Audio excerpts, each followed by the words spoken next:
Hello, it's Philip Taylor speaking from Richmond Green Chambers, and this morning I'm looking at an interesting book, very much part of the Asian area of legal activity, the Singapore Arbitration Legislation annotated work from Informa and the Lloyd's Commercial Law Library. It's this little book here.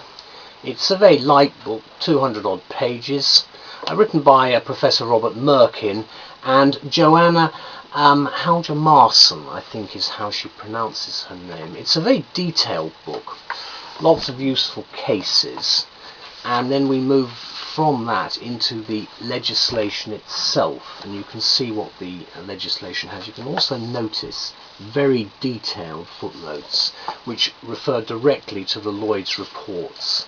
We've then got later on things like the UNCITRAL model law, that's the UN CITRAL model law, New York Convention, and the Arbitration Act itself, and then right at the back an index. So it's everything you need to know basically about what we're doing within the Singapore jurisdiction. There's a Flickr review from Elizabeth, my wife, and myself, which is also on the net. And we've said the following. We've said a definitive work on the arbitration framework in Singapore, which is what this is. And this is really what we're suggesting the book's covering as an appreciation. Are you an arbitrator? Are you involved with global business? Then do acquire Singapore Arbitration Legislation, this book. It's a practitioner's work of reference, of special interest to those who practice and actually get involved in global business, in which arbitration now plays an increasingly important role. I've reviewed other books like London Maritime Arbitration and so forth, and we all know that arbitration mediation is very much the future at the moment. In the light of Singapore's growing importance as a leading dispute resolution centre, you would do well, in our view, to add this recent publication from Informa to your library.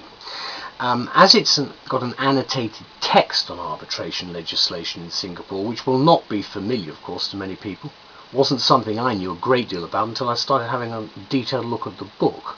The book itself has considerable weight and authority in this very specialised area, and is obviously conferred by the towering reputation of Professor Robert Merkin in particular, and his colleague Johanna Hjalmarsson, who come from the University of Southampton, which is a growing hive now of activity in this area of law.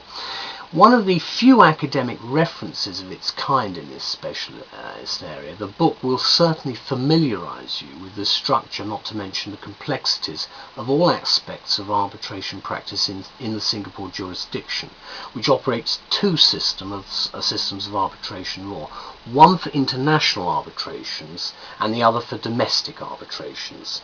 Now, as the authors point out, the twin track not only boosts Singapore's status as a prominent dispute resolution centre, it's designed to provide reassurance, indeed guarantees, that agreements reached via arbitration will be honoured.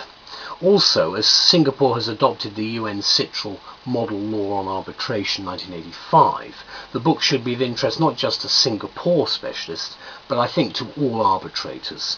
Writing in the foreword, V.K. Raja, Judge of Appeal at the Supreme Court of Singapore, observes, quote, that Singapore arbitration legislation meets the pressing need for authoritative commentaries on the arbitration framework in Singapore, consistent with Singapore's increasing prominence as a choice destination for arbitration.